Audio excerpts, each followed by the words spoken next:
Thank you very much indeed for everyone for coming. It's been very interesting. I just want to say a couple of things very quickly. I think sometimes we worry about this chicken and egg thing, about why aren't enough people using it, etc., why don't they go and log on. It's all very new. Internet hasn't been around for very long. People are still adjusting to what it can do. As people see uses for it, it'll happen. Don't worry about it. If it's there, it will get used. And there are these free things, but the government is just going to force people to use it or incentivize it. My wife is already doing the tax thing because they're paying, I think, 250 quid to do it. And exactly that. I mean, financial incentive in the right place can do it. I wouldn't worry about that because if you're waiting for people to demand it, it's going to be too late. You've got to have the infrastructure out there first, then they'll see the uses, then it'll all come along, the rest will fall into place. I think one of the things that's worrying me about a lot of this is what can we do? What's happening? What's going wrong? Why are we all sitting here worried about it? And I think it comes out of this whole thing of someone said, regulations are for your enemies. And this is what the whole Birmingham thing's about, really. It's about the power of two large organisations, I think, deciding to block some other solutions. And it's about commercial interests here. And I'm afraid you've just got to face up to it, and we need to do something about that. And this is where the political stuff comes in. I'm standing here, not really as a politician, but someone who's sitting in the House of Lords. And I meet people in the House of Commons, and we get in groups together, and sometimes we meet the people in the regulative side. They're trying to avoid us, but they do sometimes talk to us. And we sort of sit there, and things don't happen the way we think they should, and things. And I'd look at things, and because I'm a techie, I'm interested in some of the real barriers. What are these barriers to innovative solutions? But it's things like our rating system, which makes it very expensive, like dark fibre, unless you're BT. It's the open reach pricing model for people making connections into open reach boxes, particularly if you don't have a large number of subscribers on day one. And there's lots of hidden barriers in there. And I think some stage we're going to have to sit down and worry about these. Oh, when I think about innovative solutions, okay, we've got the grid line solution. We've got some people, I know a company like you, they've gone to Africa, and they're using the white space between the television programmes to get out those point-to-point solutions out of the thing.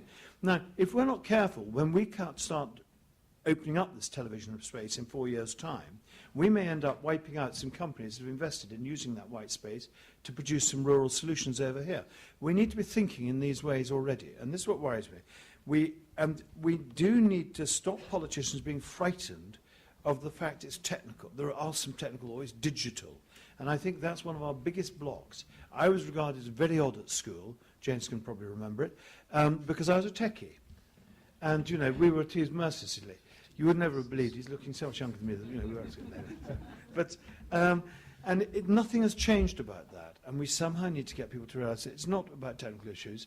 Well, it is about, it needs a political will, but we also need people who are going to actually attack and handle the technical issues at the bottom, which are being used as blockers for commercial advantage here, there and everywhere. And if we don't do that, we're not going to get these solutions out there. And I'm at the end of the day, and this is my real point, is I'm interested in action. We can stand here and waffle about these, define the problems, shout about it, scream about it, but we actually need a proper plan. What are we going to tackle? What are we actually going to do about it? Which government department is going to take responsibility? Or if it's across 4 departments, which it very often is, which is, you know, take the rates one, you know, the Cloggies, sorry, DCLG, you know, say it's part of that because it's local authority. Then the Treasury say, well, it's all to do with taxation or whatever. And then because actually it's got some stuff, you know, we've got communications going down it. Does it come with the Ofcom, and therefore Ofcom goes up to DCMS, I think, now. And I can't remember. I'm sure there's a 4th one involved, and I've forgotten that. But it doesn't matter. This is the point. And we make excuses for it. We keep passing the buck across it. If this was a war, we'd knock some heads together. Actually, bloody well, sorry, forgive my language, we're being broadcast. It very nearly is a war, and it's going to be unless we get something done. We need some action plans to unclog these things, which everyone's just backing off from because it's all too difficult.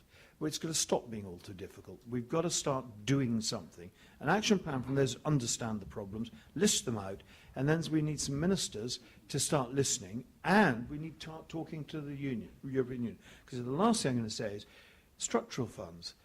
How many people here know how to access, or what we should be doing about accessing these structural funds? Please, hands up. 1, 2, 3, 4, 5. Right, James, you're recruited. Right.